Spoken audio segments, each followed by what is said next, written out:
जगाने वाला, मेरी बिगड़ी बनाने वाला, मेरी किस्मत जगाने वाला, एक तू है, एक तू है। उपस्थित जिन धर्म प्रेमी भव्य जीव को स्तोत्र पाठ के अर्थबोध की श्रृंखला में हमने महावीराष्टक स्तोत्र, दत्तांबर स्तोत्र, दर्शन पाठ स्तोत्र का अर्थ जान लिया है, समझ लिया है। आज हम सुप्रभात स्तोत्र के बारे में थोड़ा विचार कर लेते हैं। सुप्रभात शब्द है वो मंगल का प्रतीक है, विकासशील जीवन का प्रारंभ है। और इस सुप्रभात स्तोत्र में जिनेंद्र देव के गर्भ कल्याणक आदि जो पांचों कल्याणक होते हैं, उन पांचों कल्याणकों को जिन्होंने प्राप्त कर लिया है, ऐसे ऋषभनाथ से लेकर वर्तमान शासन नायक भगवान महावीर स्वामी तक शीतव तीर्थंकरों की इसमें स्तुति की गई है। और भावना यह भाई है कि हे भगवान, आपके स्तवन से मेरा जीवन मंगलमय हो, मेरा प्रतिदिन है सब कार्यों में व्यतीत हो, और प्रातः काल उठते ही इस पाठ को पढ़ने की जैन आगम में परंपरा है। तो इसमें प्रथमतः हम उस काव्य का उच्चारण करेंगे, पुनः अर्थ करने का प्रयास करते हैं। शुद्ध उच्चारण देखते हैं। यत् स्वर्गा, सर्गा में बोलना है ना, यत् स्वर्गा, यत् स्वर्गा वतरोत्सवे, वतरोत्सवे, वतरोत्सवे, यत् स्वर्गा वतरोत्सवे, यत् स्वर्गा वतरोत्सवे, यत् भवत्, आधा जद तक ले लो, यत् भवत्, यत् भवत् जन्माभिषेकोत्सवे, जन्माभिषेकोत्सवे, यत् स्वर्गावतरोत्सवे, यत् भवत् जन्माभिषेकोत्सवे,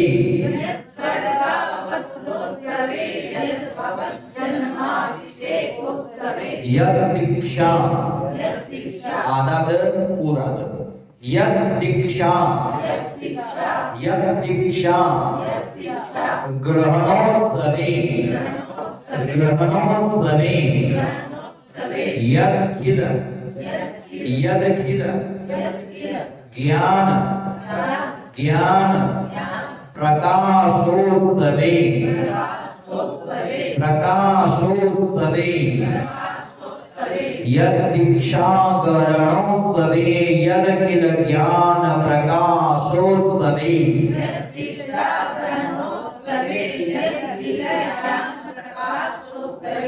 यन्निर्वाण, यन्निर्वाण गमोत्सवे, गमोत्सवे, जिनपते, हे का उच्चारण करना, जिनपते, जिनपते पूजा भूतम, पूजा भूतम तद्भवै, तद्भवै, तद्भवै, यन्निर्वाण गमोत्सवे जिनपते पूजा भूतम तद्भवै,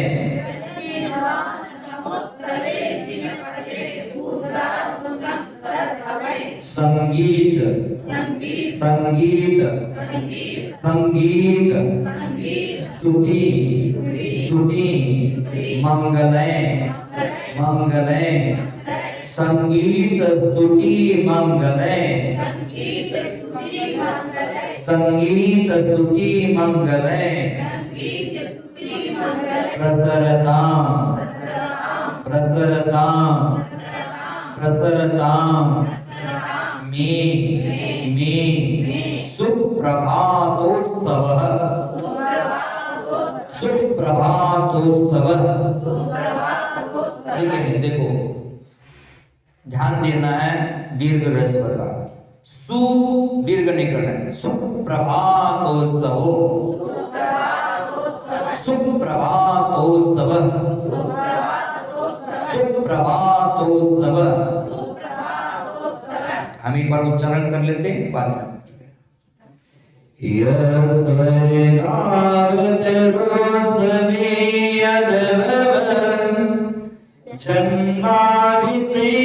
जन्माभिषेकोत्सवे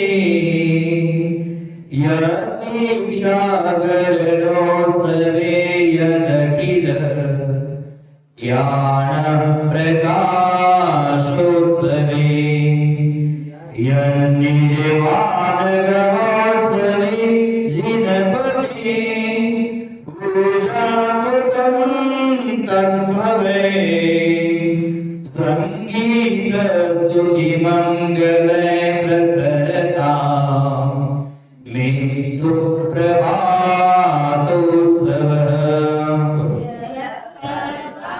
सुनो सुनो सुनो, बिना सर्गा बोली, स्वर्गा बोलो, स्वर्गा सर्गा नहीं होता है, स्वर्गा बोलो वैसे।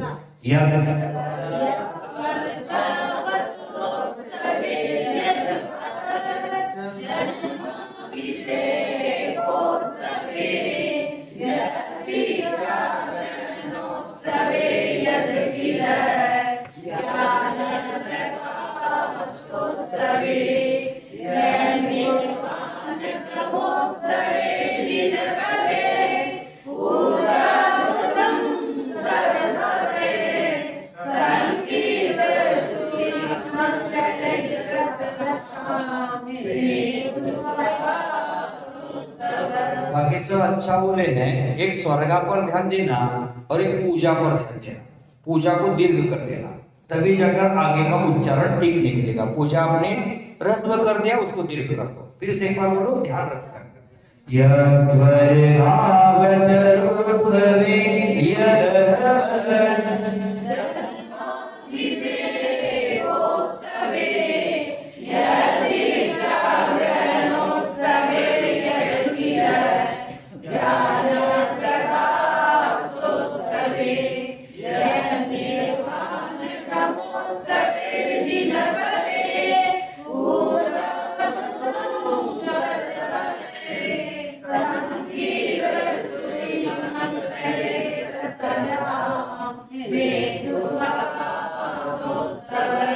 देखो इस काव्य में भगवान के पांचों कल्याणकों के बारे में चर्चा की है। पहले कहते हैं जिनपते, माने तीसरी लाइन का दूसरा शब्द आया जिनपते, माने जिनेंद्र भगवान। जितने में जो उत्कृष्ट हैं वह जिनपते, माने जिनेंद्र भगवान के। क्या जिनेंद्र भगवान के? यत् स्वर्गावतरोत्सवे, माने जो स्वर्ग से गर्भ में आने के समय जो किया जाता उत्सव है, कौन सा उत्सव हो जाता है? गर्भोत्सव, गर्भ कल्याणक। देख लेना, गर्भोत्सव साधारणतया गर्भ का अर्थ होता है मरण के बाद और जन्म के पूर्व। मरण के बाद और जन्म के पूर्व कुछ दिन के लिए विश्राम का स्थान। जैसे विश्राम गृह होता है ना, ये मां का गर्भ क्या हो गया?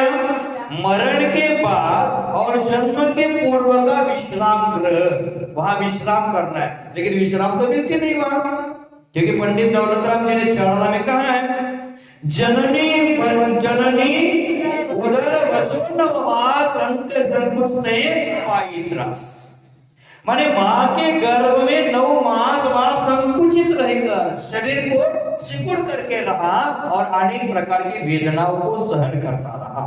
लेकिन कहते हैं कि जन्म और मरण के बीच का जो अंतराल है उसको जीवन कहा। यहां कहा कि मरण के बाद और जन्म के पूर्व कुछ दिनों का जो विश्राम स्थान होता है उसको कहा गर्भ।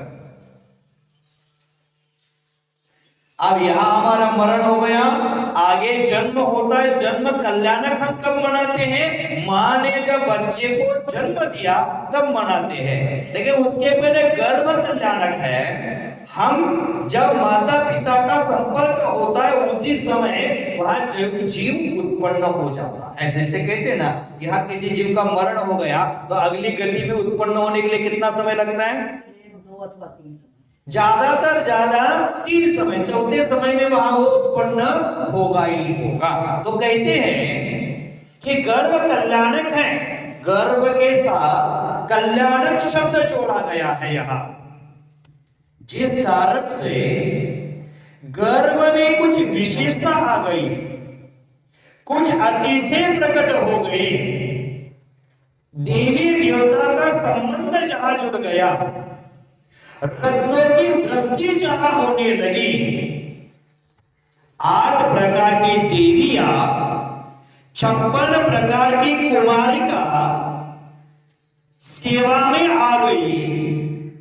माता जी को 16 स्वप्न दिख गए, जहां भगवान का जन्म होने वाला है उस नगर का सारा दारिद्र्य समाप्त हो गया।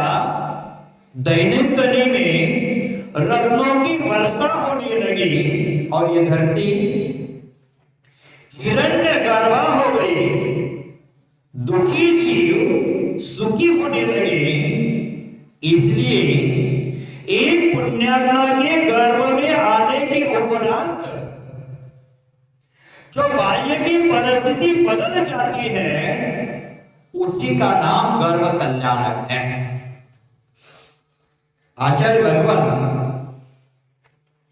वादिराज स्वरीश्वर ने एक ही भाव स्तोत्र में कहा है कि जब भगवान का गर्भोत्सव होता है, भगवान जब गर्भ में आते हैं तो ये पृथ्वी कनकमय बन जाती है। एक ही बात सूत्र में 4 नंबर का काव्य दिया, उसमें कहा प्रागेवेह त्रिदिव भावना देशता पुण्य पृथ्वी चक्रम कनकमयता देवलिंगे त्वयिदम ध्यानद्वारम मम रुचिकरम स्वान्तगेहं प्रविष्टम तत्किं चित्रं जिन्वपुरिदं यत्वर्णीकरोति। क्या कहते हैं? हे जिनेंद्र देव, हे भगवान, भव्य जीवों के पुण्य द्वारा यहाँ पर इस धरती पर स्वर्ग लोक से माता के गर्भ में आने वाले आपके द्वारा पहली जब ये पृथ्वी क्या हो जाती है, ये भूमंडल है, कनकमयता सुवर्णमयता को प्राप्त हो जाता है, प्राप्त कराया जाता है, क्योंकि देवों के द्वारा वहां रत्नों की वृष्टि हो जाती है। हे भगवान, इस पृथ्वी को कनकमय बनाया गया, सुवर्ण में बनाया गया।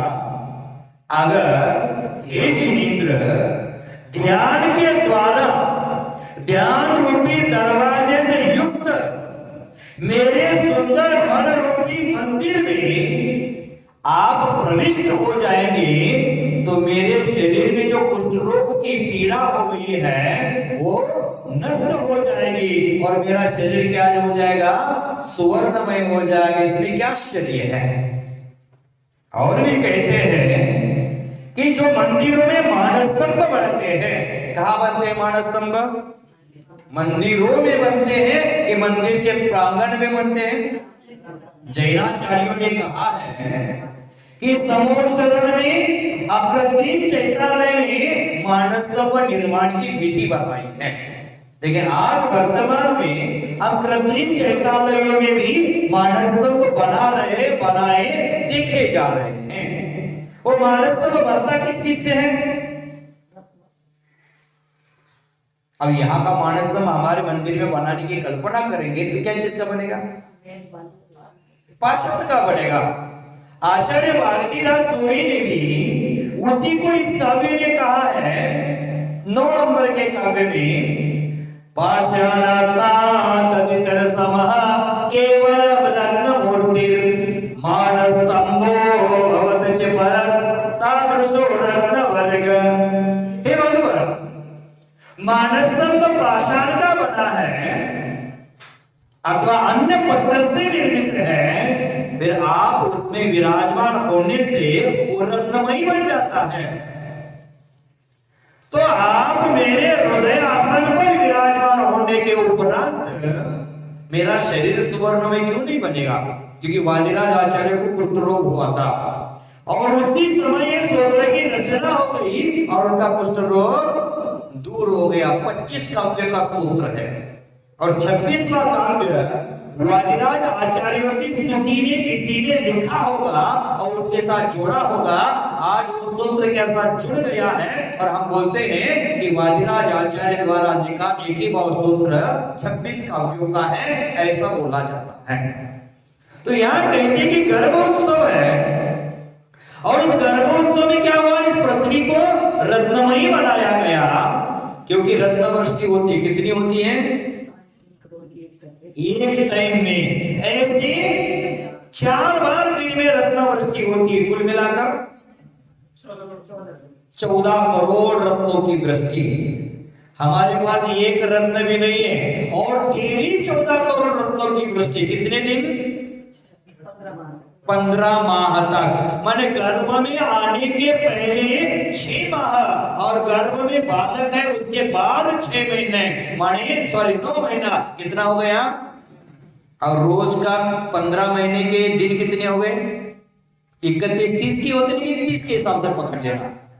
450 दिन हो गए, 450 दिन। और 450 दिन रोज 14 करोड़ रत्न जिस नगरी में बरस रहे हैं, उस नगरी कैसी बनी होगी? पूरा रत्नमयी बनी होगी, स्वर्णमय बनी होगी। और उसी का नाम गर्भ कल्याणक है कि गर्भोत्सव मनाया जाता है। किसके द्वारा रत्नवृष्टि होती है? स्वर्गों के देवों के द्वारा रत्नवृष्टि करते हैं। विशेष परिस्थिति में ये प्रकृति है, पृथ्वी है, अपना स्वरूप बदल देती है। वह क्या होता है? गर्भ कल्याणक। गर्भ कल्याणक उसी का मनाया जाता है जो स्वयं कल्याण के पथ पर चल करके अन्य जीवों के कल्याण की भावना से जुड़ा हो, जो आत्मा आदित्य में साधना करती है, परोपकार करती है, केवली अथवा शुद्ध केवली के चरणों में षोडश कारण भावनाएं आती है, वही आत्मा तीर्थंकर प्रकृति का बंध करती है। और ऐसी आत्मा जब किसी पुण्यशाली दंपति के यहाँ माता के उदर में आ जाती है तो स्वर्ग के देवता गर्भ के स्थान को स्फटिक मणि के समान स्वच्छ कर देते हैं और वहां तीर्थंकर पदधारी बालक 9 माह का जीवन उस स्फटिक मणि के समान रत्न गर्भा है, वहां क्या करता है? व्यतीत करता है। उसी का नाम क्या है? गर्भ कल्याणक है। तो यहाँ का यद स्वर्गावतरोत्सवे, माने जब भगवान होने वाला जीव है स्वर्ग से क्या होता है? अवतरित होता है, प्रकट होता है। बोलते हैं ना अवतरण दिवस। स्वर्ग से अवतरित होते। सभी तीर्थंकर स्वर्ग से आते हैं कि अन्यत्र कहीं से आ सकते हैं? नरक से भी आ सकते हैं, लेकिन ज्यादा स्वर्ग से आते हैं। इसलिए यह शब्द क्या प्रयोग किया, यत् स्वर्गावतरोत्सवी, जो स्वर्ग है और स्वर्ग से गर्भ में आने के समय किया जाने वाला उत्सव, अवतरित होने के समय किया गया उत्सव, वो क्या हो गया, गर्भोत्सव, गर्भ कल्याण उत्सव हो गया। और गर्भोत्सव बाद में यद भवत जन्माभिषेक उत्सव अथवा जन्माभिषेक उत्सवी, सप्तमी यहाँ माने पुनः, यद माने जो, जन्माभिषेक उत्सवी माने जन्म कल्याण के समय में किया जाने वाला उत्सव में। देख लेना, ये 5 कल्याणक होते हैं, किसी विशेष पुरुष के होते हैं। भरत क्षेत्र में चौथे काल में मात्र 24 के ही होंगे। 25वें किसी का गर्भोत्सव नहीं होता है। 25वें किसी का जन्म कल्याणक, ज्ञान कल्याणक आदि देवों के द्वारा नहीं मनाया जाता है।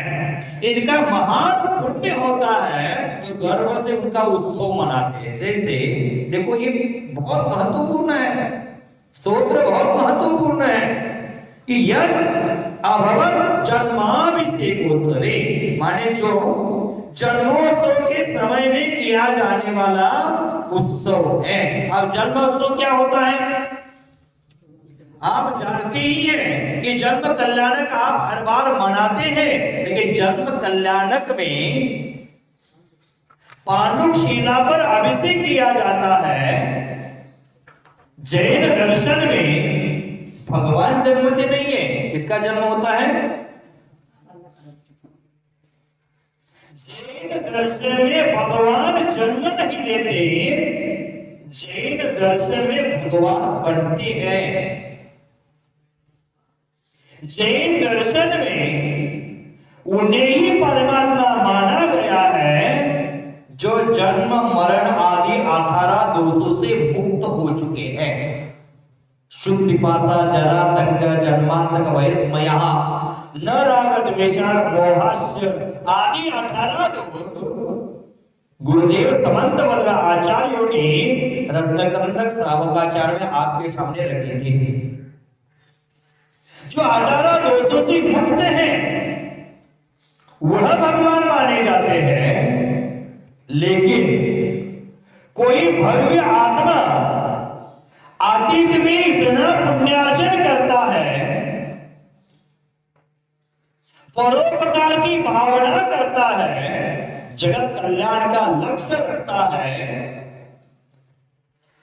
केवली सुध केवली के पाद मूल में षोडश कारण भावना पाता है, सम्यक दर्शन, सम्यक ज्ञान और सम्यक चारित्र के पद को स्वीकार करता है।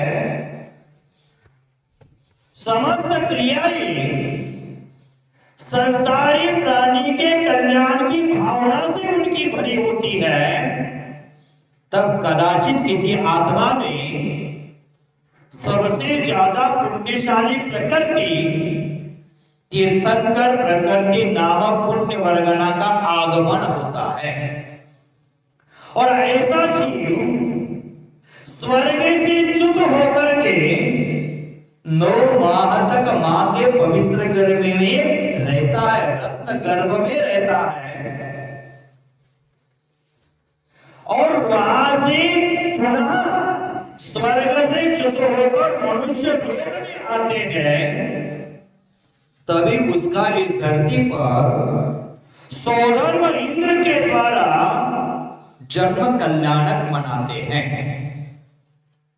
अर्थात जो आत्मा नियम से समोचरण की रचना कर भव्य दिव्य ध्वनि के माध्यम से प्रत्येक प्राणी को कल्याणार्थ उपदेश प्रदान करके नियम से मोक्ष जाता है, उसी आत्मा का जन्म कल्याणक मनाया जाता है।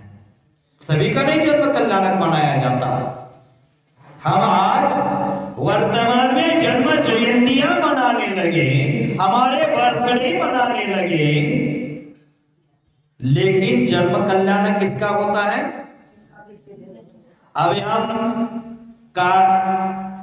हम चैत्र शुक्ला त्रयोदशी को भगवान महावीर स्वामी जी का जन्म कल्याणक आएगा, लेकिन हम बोलते महावीर जयंती आने वाली है। तीर्थंकर महापुरुषों की जयंती नहीं होती, उनका कल्याणक होता है। हमें शब्द प्रयोग क्या करना चाहिए? जन्म कल्याणक उत्सव।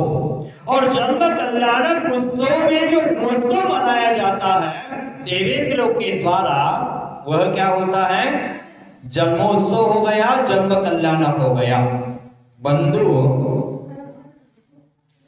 उस जन्म कल्याणक में सौधर्म इंद्र उनको बालकों को पहली बार देखता है, तो उसका सौंदर्य अद्वितीय अनुपम सौंदर्य, उसका जिक्र समंतभद्र आचार्यों ने स्वयं स्तोत्र में किया है।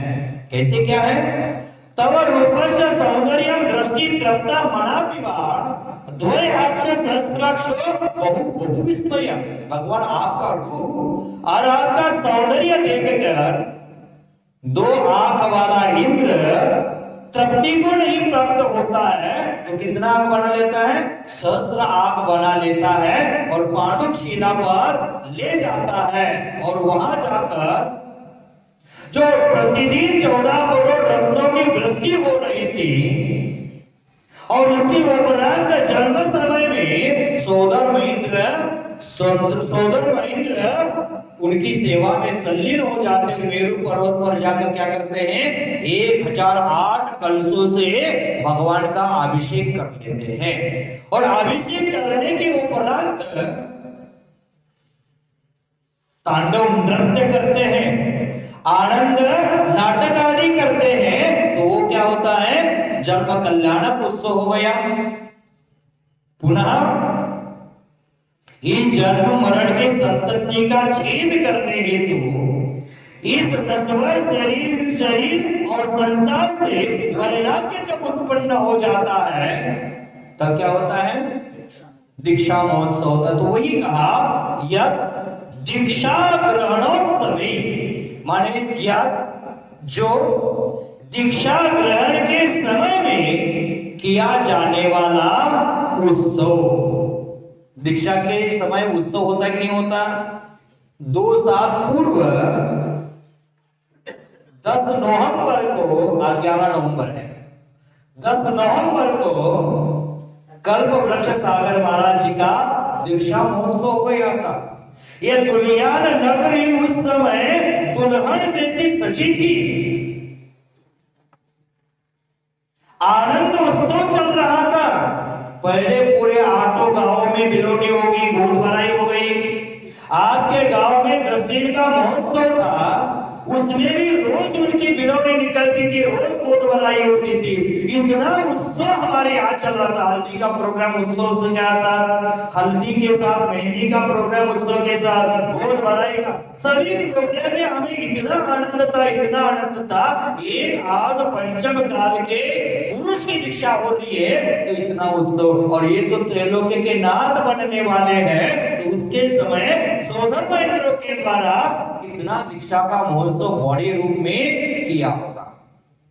माने यद दीक्षा ग्रहणोत्सव, दीक्षा ग्रहण करने में जो उत्सव मनाया गया, उस उत्सव में। और दीक्षा का महोत्सव कब होता है? अंतरंग में वैराग्य की ज्योति उत्पन्न हो जाती है, संसार की असारता का भान हो जाता है, तब जाकर क्या होती है? दीक्षा होती है। वैराग्य है वो उम्र को नहीं देखता है। जिस प्रकार मृत्यु उम्र को देखती नहीं है, वह बालक की भी हो सकती है, वृद्ध की भी हो सकती है, युवा की भी हो सकती है, प्रौढ़ की भी हो सकती है। मृत्यु हिचकिचाती नहीं किसी को ले जाने में। जैसे जैसे जिसका जो आयु कर्म है, उस आयु कर्म की पूर्णता होने के बाद ये दुनिया छोड़कर उसको जाना ही पड़ेगा। उसी प्रकार वैराग्य होने के लिए भी कोई समय नहीं है। बचपन में भी हो सकता है, यौवन में भी हो सकता है, बुढ़ापे में भी हो सकता है, और जिनको वैराग्य नहीं होता है समझ लेना उनका संसार दीर्घ है। भले हम दीक्षा नहीं ले सकते, कम से कम संसार में रहकर वैराग्यपूर्ण जीवन जीने की कला तो हमें सीखना चाहिए। जैनाचार्य कहते हैं जब अंतरंग में सत्य का भान हो जाता है, सत्य को जानने की प्यास जग जाती है और संसार की असारता का बोध हो जाता है, संसार की व्यर्थता का भान हो जाता है, अनुभव हो जाता है, तब शरीर को एक दिन संसार की राख होना है, इसके पहले जीवन को खरा बना देते हैं। ऐसा सोचकर दीक्षा कल्याणक होता है, दीक्षा महोत्सव होता है। स्वर्ग के देवता गण हैं, गर्भ कल्याणक में तो आते ही है, जन्म कल्याणक में भी आते हैं, ज्ञान कल्याणक में भी आते हैं और मोक्ष कल्याणक में भी आते हैं। लेकिन दीक्षा कल्याणक की एक विशेषता होती है, स्वर्ग के देवता गणों के साथ साथ लोकांकिक देव भी वहां पहुंचते हैं। बाकी कल्याणिकों में लोकांकिक देव आते नहीं है, मात्र लोकांतिक देव कहाँ आते हैं? गर्भोत्सव में आते हैं और भगवान के वैराग्य की सराहना करते हैं, सॉरी दीक्षा कल्याणक में आते हैं और वहां क्या करते हैं? दीक्षा महोत्सव का वैभव प्रकट कर देते हैं और वहां वैराग्य की अनुमोदना करते हैं। वो हो जाता है दीक्षा कल्याणक, वहां दीक्षा और सभी और क्या यत अखिल ज्ञान प्रकाश उत्सवे, माने यत माने जो, अखिल अखिल माने तीन लोक, संपूर्ण संपूर्ण तीन लोक को प्रकाशित करने वाला जो ज्ञान है, ऐसे ज्ञान कौन सा है? केवल ज्ञान है। ऐसे केवल ज्ञान के उत्सव में ज्ञान तो प्रत्येक जीवों के पास है, केवल ज्ञान है वो तीन लोक के, तीन काल के समस्त वस्तुओं को एक साथ जानने का सामर्थ्य रखता है।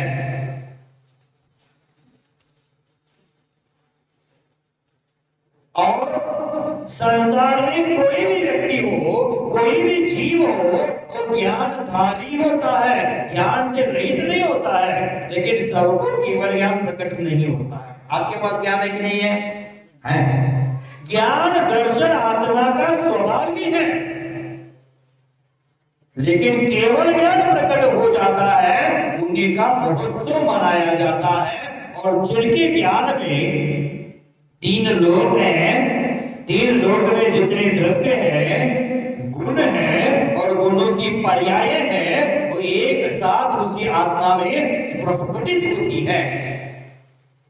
जिनके अंतर हृदय में केवल ज्ञान रूपी सूर्य है, वो पूर्ण रूप से प्रकट हो जाता है, वह केवल ज्ञान है। और जहां केवल ज्ञान प्रकट हो जाता है तो वह जीव का शरीर है वो परम औदारिक बन जाता है।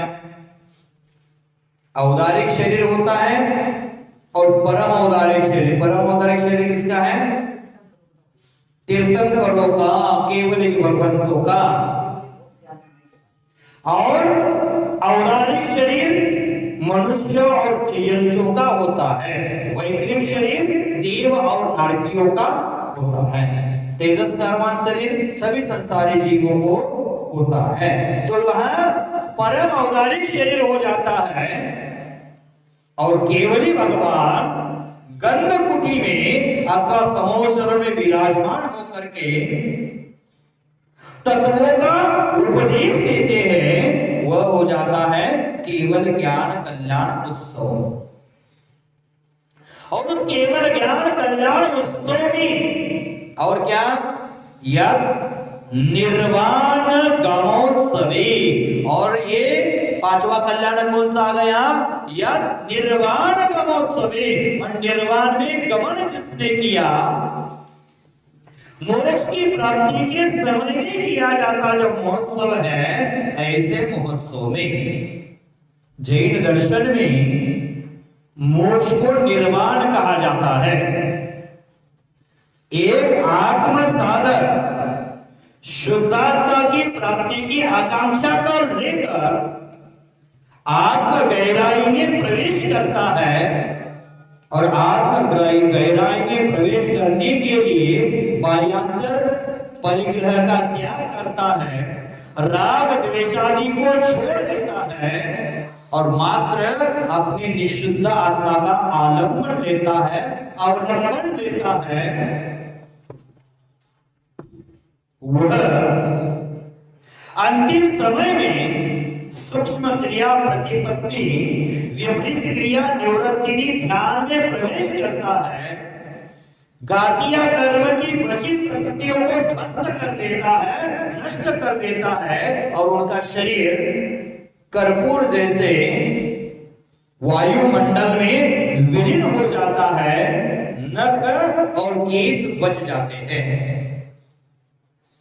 और उस नखों केशों को लेकर के कृत्रिम शरीर बनाकर अग्नि कुमार देव है अत्यंत श्रद्धा भक्ति से विनय से उस कृत्रिम शरीर का दाह संस्कार कर लेते हैं और वहां की जो पावन राख है वो मस्तक पर लगाकर अपने जीवन को शोभायमान बना देते हैं।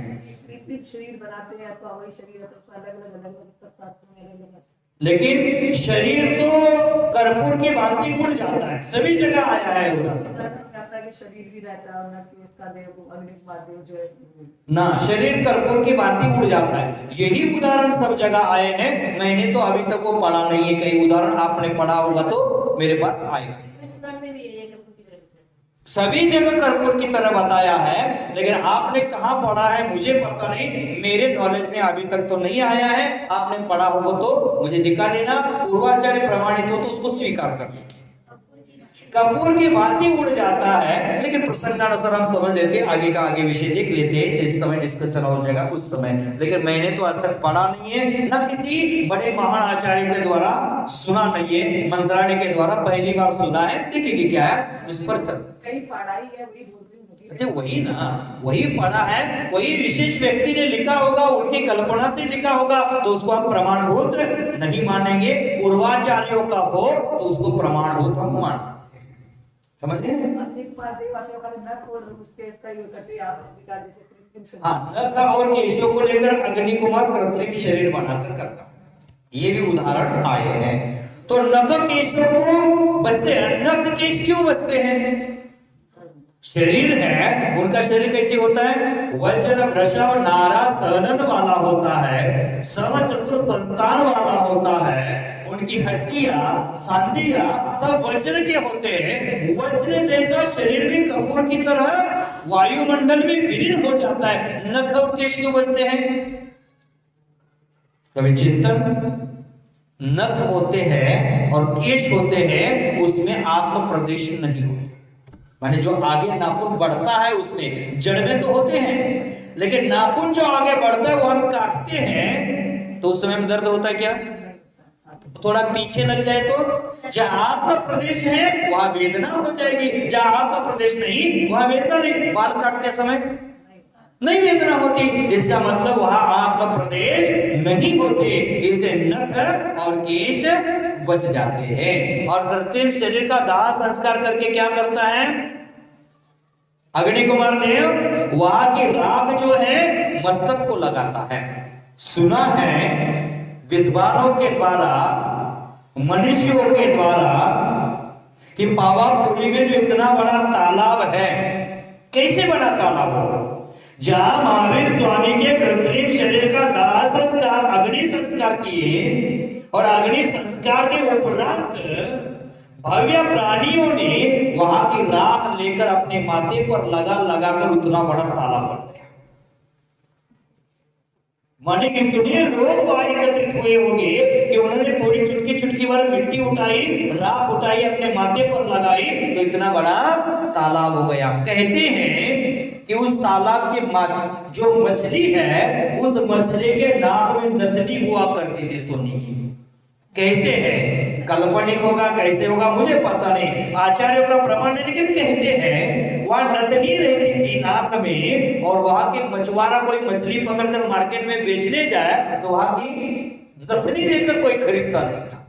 मन इतना वैभव भगवान के कल्याणकों में भी होता है, तो गर्भ कल्याणक, जन्म कल्याणक, दीक्षा कल्याणक, ज्ञान कल्याणक और निर्वाण कल्याणक। और निर्वाण कल्याणक में देवों के द्वारा जो महोत्सव मनाया जाता है, महोत्सव मनाया जाता है, उस महोत्सव में गर्भ, जन्म, तप ये तो कल्याणक है। गर्भ जन्म संसारिक लोग अत्यंत उल्लास के साथ मना रहे हैं, तप कल्याणक है, ज्ञान कल्याणक है, तप कल्याणक वैराग्यधारी जीव है, वो अत्यंत उत्साह के साथ मनाते। आज हम यहाँ पंच कल्याणक करते हैं, तो तप कल्याणक होता है उसी दोपहरी में राज्याभिषेक होता है। राज्याभिषेक में इतनी भीड़ लगती है, दुनिया भर की भीड़, और उसके बाद तप कल्याणक में दीक्षा महोत्सव होता है। वहां कितने लोग होते हैं? प्रतिष्ठाचार्य, प्रमुख पात्र और आचार्य जो भी सानिध्य देते हैं वो आचार्य मुनिराज, बाकी सब कहां होते हैं? माने जो महोत्सव दीक्षा का है, वो दीक्षा का महोत्सव देखने में हमें रुचि नहीं, हमें भोग का उत्सव माने राज्याभिषेक देने में रुचि बन जाती है। तो वह दीक्षा महोत्सव है, वो हमें देखना चाहिए। जैसे शादी ब्याह में संगीत में भीड़, मेहंदी में भीड़, और फेरा के समय कोई नहीं है। माने जो बड़े बुजुर्गों के साक्षी पूर्वक फेरा किया जाता है, उस फेरा में कोई नहीं है और बाकी कामों में सब है। तो यहाँ कहते हैं कि जो मोक्ष है, मोक्ष कल्याणक है, वो देवेंद्रों के द्वारा अत्यंत उत्साह के साथ किया जाता है। देखो मोक्ष है, यद्यपि पृथ्वी से ऊपर है, इसे प्राप्त करने के लिए शुद्धात्मा की प्राप्ति का पुरुषार्थ हमें करना आवश्यक है। और अगर अपनी छाया को पकड़ना है तो छाया के पीछे मत भाग लेना, अपने मस्तक पर हाथ रख लेना, छाया अपने आप पकड़ में आ जाती है। समझे कि नहीं समझे? छाया है, सूर्य पीछे तो अपनी छाया आगे आगे भाग रही है, परछाई आगे भाग रही है, उसके मस्तक को पकड़ना तो कितना भागोगे? जैसे बीच में एक वीडियो किसी ने मुझे दिखाया था, महंगाई कैसे बढ़ रही है, किसी व्यक्ति को ऐसा डंडा से पूरे आगे रुपया बांधा था, वो भाग रहा है रुपया को पकड़ने के लिए, जैसी जिद गति थी वो भागा गया तो वो धन दौलत भी आगे भागती जाएगी। उसी प्रकार हम उसको पकड़ने के लिए भागेंगे तो परछाई कहां जाएगी? लेकिन उस परछाई के मस्तक को पकड़ने तो क्या करना है? अपने मस्तक को पकड़ लो, अपने आप वो पकड़ में आ जाती है। तो हमें मस्तक को पकड़ने की आवश्यकता है, अपने आप छाया पकड़ में आ जाएगी। इसी प्रकार सिद्धालय के लिए जाने के लिए सिद्धालय की दौड़ आवश्यक नहीं, ध्यान से सुनना। मोक्ष जाने के लिए, सिद्धालय जाने के लिए सिद्धालय की दौड़ लगाना आवश्यक नहीं है, आत्म प्राप्ति की साधना करना आवश्यक है। सिद्धालय अपने आप मिल जाएगा। हमारी दौड़ कहाँ चल रही है? मुझे मोक्ष पाना है, मोक्ष पाना है, मोक्ष पाना है, मोक्ष जाना है, इसलिए मेरी दौड़ चल रही है। लेकिन शुद्धात्मा की प्राप्ति के लिए मैंने कुछ आज तक प्रयास ही नहीं किया, तो मोक्ष मिलेगा क्या? जिनको भी मिला है, आगे मिलेगा और मिल रहा है, उनको कैसे मिल रहा है? दौड़ लगाने से मिलेगा क्या? नहीं, शुद्धात्मा प्राप्ति का प्रयास, निजात्मा का अनुभव करने से वह मिल जाएगी। मुक्ति कहाँ है? मुक्ति तो अपने भीतर ही विद्यमान है। एक तो द्रव्य मोक्ष सिद्ध शिला पर है, लेकिन भाव मोक्ष है हमारे अंतर हृदय में है, उसको हमें प्रकट करना है। और एक बार मोक्ष कल्याणक मन जाता है, कोई जीव मोक्ष जाता है तो पुनः संसार में, जैसे कहा जाता है, काले कल्प शते तीक्ष गति शिवानाम से विक्रिया रक्षा। उत्पत्तोपि यत् स्यात् त्रैलोक्य संभ्रांति करह पटु। स्वयं आचार्य भगवान समंतभद्र स्वामी ने रत्नकंडक श्रावकाचार्य में कहा है, एक बार यह जीव मोक्ष को प्राप्त होता है तो सैकड़ों कल्पकाल व्यतीत हो जाए, प्रलय भी आ जाए तो वह पुनः सिद्धालय से वापिस पुनः यहाँ नहीं आता है। जैसे एक बार दूध का घी बन जाता है तो पुनः वह दूध नहीं बनता है, दूध रूप को धारण नहीं करता है, क्योंकि मनुष्यत्व का चरम विकास है वो परमात्मा बनना है। जिसकी आत्मा परम शुद्ध हो गई है, जिनकी आत्मा का परम विकास हो गया है, वह संसार के दलदल में नहीं फंसता है। इसलिए जैन दर्शन है वो अवतारवाद को नहीं मानता है। जैन दर्शन है किसी देवता का पूजक नहीं है, जैन दर्शन दिव्यता का पूजक है। इसके बारे में संक्षिप्त इतना ही कहा जाएगा कि जीवन में बार बार आए उसका नाम मौत है। अनादिकाल से कितनी बार आई है पता नहीं, जीवन में बार बार जो आए उसका नाम मौत है, और जीवन में एक ही बार आ जाए उसका नाम मोक्ष है। हम अपने जीवन में ऐसा पुरुषार्थ करते रहे कि हम भी इस जन्म मरण के संसार में कोटि खा रहे हैं, वहां से बाहर निकल करके एक बार ही जन्म मरण पर विजय प्राप्त करते। दीक्षा क्यों ली जाती है? ठीक है, वैराग्य हो जाता है तब ली जाती है, लेकिन लोगों की सोच होती है खाने के लिए दीक्षा लेना है, जीने के लिए दीक्षा लेना है। जो खाने के लिए दीक्षा लेते हैं वो अज्ञानी होते हैं, जो जीने के लिए दीक्षा लेते हैं वह भी अज्ञानी है, जो मरने के लिए दीक्षा लेते हैं वह महाअज्ञानी है। लेकिन जो जीवन मरण को मिटाने के लिए दीक्षा लेते हैं वो हम महाज्ञानी हैं। तो हमें दीक्षा किस लिए लेना है? जीवन मरण को मिटाने के लिए। तो यहाँ कहा कि भगवान की यह निर्वाण गमन, भगवान के निर्वाण गमन उत्सव के समय में क्या कर दिया? पूजा अद्भुतम। कैसी पूजा कर दी? अद्भुत पूजा कर दी। देखो आप बारंबार नाना प्रकार के विधान होते रहते हैं। जैसे आपके गांव में भी 2 साल पूर्व कल्पद्रुम विधान हुआ था, उसके पूर्व बहुत सारे विधान हुए भी होंगे, और आपके गांव में एक पंच कल्याणक भी हुआ था। इसमें महोत्सव बड़ा था, पंच कल्याण का महोत्सव बड़ा था कि विधि विधानों का महोत्सव बड़ा था? जिसको हम बड़ा मानते हैं, भले सहस्रनाम विधान हो, सिद्ध चक्र विधान हो, सर्वतोभद्र विधान हो, इंद्रध्वज विधान हो, कल्पद्रुम विधान हो, अनेक प्रकार के विधान हम कर देते हैं, लेकिन उसमें भी खर्चा कर देते हैं। लेकिन सबसे ज्यादा बड़ा महोत्सव कौन सा माना जाता है? क्यों? अद्भुतम, वो आश्चर्यकारी होता है। हम यहाँ व्यवहार में आज पंचम काल में जो भी महोत्सव करते हैं उसमें सबसे बड़ा महोत्सव किसको मानते हैं? पंच कल्याण को मानते हैं। तो यहाँ कहते हैं 5 कल्याणकों ने जो उत्सव किया था, पूजा की थी, वो पूजा कैसे की थी? अद्भुतम, अद्भुत पूजा, आश्चर्यकारी पूजा। हम क्या करते हैं? रोज दैनंदिन पूजा करते हैं मंदिर जी में, मंगलाष्टक बोलते हैं, विनय पाठ बोलते हैं, परमर्शी पाठ बोलते हैं, स्वस्ति मंगल पाठ बोलते हैं, और पुनः क्या करते हैं? देव शास्त्र गुरु की पूजा करने के बीच में हम अर्घ्य चढ़ाते हैं।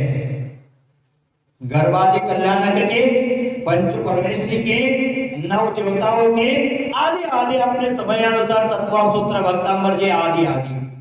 हमारी दैनंदिन पूजा में भी हम पंच कल्याण का अर्घ्य चढ़ाकर ही आगे का काम प्रारंभ करते, क्योंकि स्वर्ग आदि देवों ने मनाया था, और हम भगवान की पूजा जो भगवान की पूजा उन्होंने अद्भुत की थी, आश्चर्यकारी की थी, वह पूजा मैं भी करने जा रहा हूं। इसी मंगल भावना से हम क्या करते, पूजा रोज दैनंदिनी में रोज पंच कल्याणक का भी अर्थ करते हैं कि जो उत्सव उस समय हुआ था वो उत्सव मेरे जीवन में भी एक दिन प्रकट हो जाए। ये मंगल भावना। पूजा अद्भुतम माने कैसी पूजा कर दी, अद्भुतम तद्भवे माने तद अभवत माने तद्भवे आश्चर्यकारी पूजा हो गई थी। तद्भवई माने उसमें होने वाले, माने पांचों कल्याणों में जो आश्चर्यकारी, अतिशयकारी, चमत्कारी, अद्भुत पूजा हो गई थी, उसमें होने वाले, तद्भवई उसमें होने वाले। क्या होता है उसमें, संगीत, स्तुति, मंगल है। देखो कितना है, पांचों कल्याणों में संगीत बजता है, स्तुति गाई जाती है, सुमंगल पाठ गाए जाते हैं, तो गुणानुवाद भगवान का किया जाता है। उसमें गाना होता है, नाचना होता है, बाजा बजाना होता है, और गाना गाकर, नाचकर, बाजा बजाकर भगवान का जो गुणानुवाद रूप मंगल होता है, उस मंगल के द्वारा संगीत होता है कि नहीं होता। कितने करोड़ वाद्य बजते हैं, भगवान का जन्मोत्सव होता है तब 12.5 करोड़ वाद्य की ध्वनि नाद एक साथ होता है। कितना बजा। हमारे यहाँ कल हम देखे कि छठ की पूजा के लिए इधर उधर लोग जा रहे थे, माथे पर कुछ कुछ लग कर एक बाजा और एक ढोलक उसमें बजता था तो कान में उंगली दबाने की नौबत आ जाती थी। लेकिन वहां भगवान के उत्सव में कितने बाजे बजते हैं, 12.5 करोड़ बाजे बज रहे हैं। ऐसा संगीत अद्भुत वहां हो रहा है, गाने गाए जा रहे हैं। वहां इंद्र नाच कर रहा है, नृत्य कर रहा है। कौन सा नृत्य, अभी भी बोला था मैं, तांडव नृत्य करता है। नृत्य को भी नाम क्या दिया, तांडव नृत्य कर देता है। और हम यहाँ तांडव मचाते हैं। तांडव नृत्य करता है, आनंद नाटक करता है, नाचता है, गाता है उत्साह के साथ। और यह संगीत, स्तुति, मंगल है। संगीत करके, स्तुति करके उनका गुणानुवाद करता है और उनकी भक्ति कर देता है में। और वह मंगलों के द्वारा संगीत, स्तुति, मंगल है। जो संगीत, स्तुति आदि मंगल गुणानुवाद रूप मंगल है, उसके द्वारा में सुप्रभात उत्सव अथवा में सुप्रभात उत्सव, माने मेरा सुप्रभात उत्सव। एक शब्द छूटा, प्रसन्नता, माने में सुप्रभात उत्सव, मेरा सुप्रभात उत्सव है। प्रसन्नता माने विस्तार को प्राप्त हो, मेरा दिन मंगलमय हो, मेरे दिन का सभी कार्य मंगलमय हो। इसी मंगल भावना से सुबह सुबह इस सुप्रभात सूत्र का पाठ करना चाहिए। लेकिन हम जब पारस चैनल सुबह शुरू होता है तो पहला पाठ सुप्रभात पाठ चलता है ना, सुप्रभात पाठ चलता है। उस समय अब नींद खुलती नहीं है। सुप्रभात पाठ उस समय चलता है। तो ये सुप्रभात पाठ है हमारे जीवन में करना चाहिए कि जीवन को विकासशील बनने का प्रारंभ यही से प्रारंभ होता है। मैंने पहले काव्य में भगवान के 500 कल्याणों में होने वाला जो उत्सव है, उनके 500 कल्याणकों में जो अद्भुत पूजा की थी, उस पूजा में संगीत, स्तुति, मंगल गान किया था। वह मंगल गान मेरा सुप्रभात करे, मेरे प्रभात की बेला है वो सु करे, माने अच्छी से करे, उत्कृष्टता से करे और उसका विस्तार सर्वत्र होता रहे। यही मंगल भावना इस काव्य में रखिए। समझ गए? कोई काव्य का अर्थ छूटा ना? यद दीक्षा, दीक्षा माने तब कल्याणक, दीक्षा को तब कल्याणक कहा जाता है, तब कल्याणक को दीक्षा कहा जाता है। उल्टा सुल्टा लगा दिया। प्रत्येक शब्द लिखते जाएंगे तो छंद में बैठेगा नहीं ना, तो वह छंद में बिठाने के लिए क्या कर दिया, दीक्षा लिखा, और दीक्षा का उसका अर्थ क्या निकालना है। अब गर्भ कल्याण भी लिखा नहीं है, क्या लिखा है, यत् स्वर्गावतरोत्सवे, मैंने स्वर्ग से अवतरित हुए, इसका मतलब गर्भोत्सव है। गर्भ कल्याण भी शब्द लिखा नहीं है, जन्म कल्याण लिखा है, अखिल ज्ञान को जानने वाला लिखा है, निर्वाण कल्याण भी लिखा है। समझ गए अर्थ? एक बार शॉर्ट में अर्थ बता देते हैं। जिनेंद्र भगवान के जो स्वर्ग से गर्भ में आने के समय किए गए उत्सव में, जो जन्म के समय किए गए उत्सव में, जो दीक्षा ग्रहण के समय किए गए उत्सव में, लिख लेना, ये एक ही अर्थ है, बाकी ज्यादा कुछ नहीं है, एक लिखे तो वो पता चलेगा। जो केवल ज्ञान प्रकट होने के समय किए गए उत्सव में, और जो निर्वाण कल्याण के समय में किए गए उत्सव में अद्भुत पूजा की थी, उसमें होने वाला, अद्भुत पूजा में होने वाला संगीत, स्तुति, मंगल, संगीत, स्तुति, मंगल रूप जो गुणानुवाद मंगल के द्वारा मेरा सुप्रभात उत्सवमय हो, मंगलमय हो, उसका विस्तार होते रहे। माने सुप्रभात ही मंगलमय होकर रुकी नहीं, हमारी दोपहर भी मंगलमय हो, मेरी शाम भी मंगलमय हो, मेरी रात भी विस्तार हो। इसका मतलब सुबह शाम दोपहर सब लगाना, और जिसका सुबह शाम दोपहर मंगलमय हो जाता है, रात मंगलमय हो जाती है, उसका जीवन भी मंगलमय हो जाता है। तो हमें क्या भावना यहां रखना है, मेरा जीवन मंगलमय हो। संगीत स्तुति जो गुणानुवाद, संगीत स्तुति गाकर जो गुणानुवाद रूप जो मंगल के द्वारा मेरा क्या हो, सुप्रभात उत्सवमय हो, आनंदमय हो, मंगलमय हो, यह भावना रखी है। कितनी सुंदर भावना सुप्रभात स्तोत्र की है, हम कभी पढ़ते हैं? पढ़ा करो। सुबह बिस्तर से उठते तो बिस्तर का त्याग करके बगल में बैठकर बोलो, कोई फर्क नहीं पड़ेगा। याद नहीं है, देख के करना है, याद करो, हो जाएगा। आप कंटिन्यू बोलते जाएंगे तो अपने आप याद होता जाएगा। आप बोले जाओ, बहुत आनंद करे। आगे इसमें क्या किया है, 24 कीर्तनकों की स्तुति की है। पहले काव्य में पांचों कल्याणकों की स्तुति कर दी, और कल से कीर्तनकों की स्तुति करना प्रारंभ कर देंगे। इस काव्य में 15-16 सूत्र है, 16 काव्य है, और 16 काव्यों के माध्यम से 24 भगवंतों की यहाँ स्तुति की है। आज कल्याणकों के बारे में बताते ज्यादा समय हो गया है, लेकिन ये समझना भी बहुत जरूरी है। अब कुछ अलग करने की भावना थी, लेकिन मंत्राने की भावना बनने की सुप्रभात स्तोत्र करना है। तो कल शाम को उन्होंने पूछा था, मैंने बोला देखेंगे क्या करना है, उसके बारे में सोचेंगे। तो ठीक है, भावना प्रबल थी, तो उसके भावना के निमित्त आप सबको भी सुनने का ये अवसर आया है, लेकिन अपने जीवन में उसका लाभ उठाना है।